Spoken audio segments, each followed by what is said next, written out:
Okay, so the first topic that came up out of Module 9 was, I believe it was Angelica, and I was listening to a discussion between Angelica and Miriam about all of the strange imagery, the visions in the book of Daniel.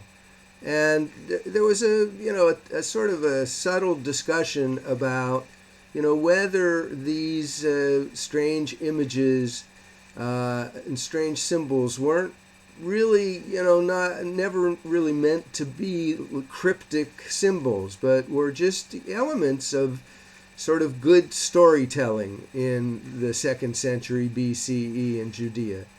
And I wanted to sort of just follow up on that a bit, think about it a bit.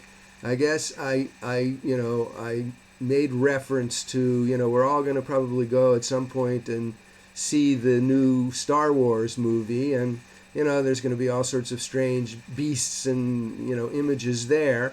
And of course, there are some archetypal themes there, journeying and the quest of the hero, Luke Skywalker is an orphan. He's an unlikely hero, and he's in pursuit of his father figure.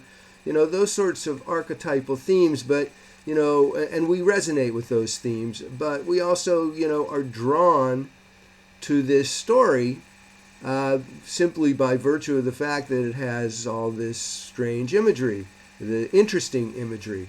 And, could it be that the book of Daniel was, the second century BCE Judean equivalent of Star Wars?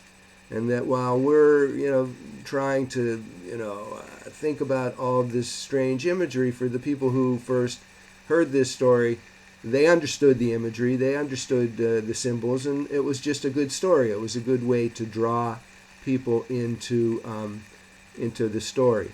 So we pondered that for a minute or two, and then just moved on. I recommended to Angelica that maybe she think about incorporating some of that into her essay. We then moved on to genealogies, and this is where things start to get interesting. This is Module 10, the two genealogies of Jesus, one in Matthew, one in Luke, and the whole issue that became a big topic on the discussion board of how can one explain the total discrepancy between these two genealogies, the genealogy in Matthew and the genealogy in Luke. And of course there were some students who were suggesting that the genealogy in Matthew is a genealogy that goes through the line of Joseph, while the genealogy in Luke is a genealogy that goes through the line of Mary. And of course, in the discussion board, I was pretty adamant about the fact that how do you say it's through Mary, Luke's genealogy? Mary isn't even mentioned in the genealogy. And I brought out the fact that, very early in the Christian commentary on scriptures, I mean, going back to the 3rd, 4th century CE, Christian thinkers pondered this. And of course, for these Christian thinkers, there could not be a discrepancy. The two gospel writers could not possibly have separate traditions or not be agreeing with each other. That would be doctrinally unsound.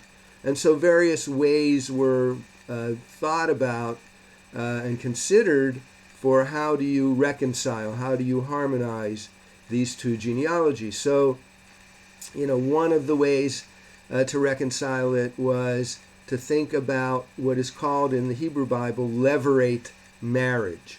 And you can read about levirate marriage in Deuteronomy, I believe Deuteronomy 25. Levirate marriage says that if a man marries a woman and dies before she bears a child by him, it is the responsibility of his brother, the woman's brother-in-law, to, in effect, marry her and gender children in order to create an heir for the dead brother. The child that is born bears the genealogy, as it were, the name of the dead brother. It's really about laws of inheritance. If a man dies childless, wives did not inherit their husband's property. So who would inherit his property? It would become alienated from the family. So this was a remedy for that, to for the brother-in-law to sort of serve the duty of engendering a child in the name of the dead brother. And I mentioned in our webinar that really, if the way it works out, it really doesn't solve the problem. A. B. I really did recommend that students go to the article in the New Catholic Encyclopedia titled Genealogies of Jesus, and particularly one or two paragraphs in that article that deal with this issue, particularly what is the nature of what's the deal with the genealogy in Luke. And I would recommend everybody take a look at that, because one of the things that came out in our webinar, and also I think had come up in the discussion board as well, is that rather than trying to think about which is true or what is true, we think about what is the meaning of the text. Remember when we looked at Picasso, right? The artist in his studio. We get beyond, does a person really look like that? And instead think about what is the message that Picasso is trying to deliver. And I would say the same thing about the Bible. Let's not worry about which of these genealogies is true or how they might be reconciled. What is the message behind these genealogies? And, without trying to, paraphrase the article in the New Catholic Encyclopedia, I would just recommend, you don't necessarily have to read the whole article, but it might be worthwhile to just look at, there's 2 or 3 paragraphs where it talks about the genealogy in Luke, and I would just recommend that students take a look at that. So that's that. Then we, got into a bit of a discussion of what we are, sort of sarcastically calling the Gospel of Mel. And, we had an interesting discussion about what sort of gave Mel the right to create his own gospel. I think Gina had mentioned it would have been much better for him to try to create a film that, looked at Jesus through the lens of the 4 different gospel writers. Could we create a film that sort of, I guess, panned back and forth in and out of the different portraits of Jesus? It was an interesting thought. I don't know if that could be done, but it was an interesting thought. Matthew said, look, this sort of, these different perspectives, these different portraits of Jesus that Mel sort of patched together into his own Gospel of Mel. Matthew pointed out that we've been seeing that throughout, our biblical studies, that, the Torah is a patchwork of documents, that the Deuteronomic history use different sources and patch things together. That this is the Bible itself is a patchwork, is a montage. I think I even compared the gospel accounts to a cubist painting, a cubist portrait. So what is a cubist portrait? Well, if you could look at a human face from every perspective at once, what would it look like? It would look like a cubist portrait. And so that's what the gospel, right? That's what the gospels are, these different perspectives on Jesus. But I think Matthew is right that the whole Bible is, in a way, like that, a sort of a cubist painting, a montage of different perspectives. I'm looking at the time because YouTube only gives me 15 minutes, so I might stop and create another video. One last thing before I do that, because I think I will do that. The word hyperreal came up, and there was some question about where that word comes from, and it actually comes from the article that we read in module 11. Actually, now we're onto module 11, the crucifixion, and it was a word that was used in that article by Penner and Stickola called the passion for the real.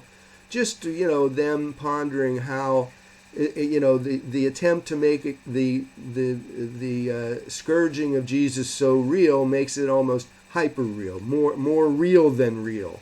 They even mention how much time Jim Caviezel had to spend in the makeup room, getting made up to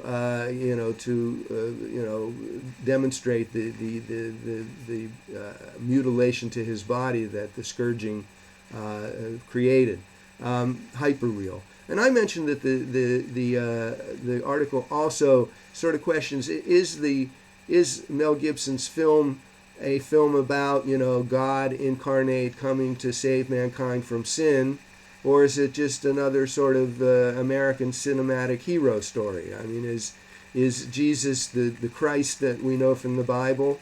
In the film, I mean, is Jesus the Christ that we know from the Bible? Or is he, Mel Gibson in Lethal Weapon?